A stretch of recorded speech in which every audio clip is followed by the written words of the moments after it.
My first initial reaction when I read this was, this is brave. This is original. This is unique. I need to get out of a toxic relationship.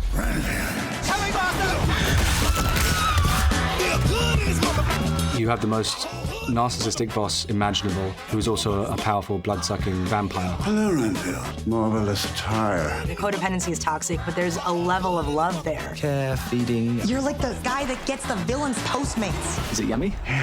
Horror and action and comedy all existing in one movie. We are punching heads off and ripping arms off.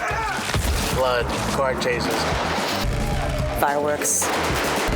And then you get me looking like this, being an absolute maniac. People love horror, but what's gonna really pull them into this is the humor. And as they're laughing, You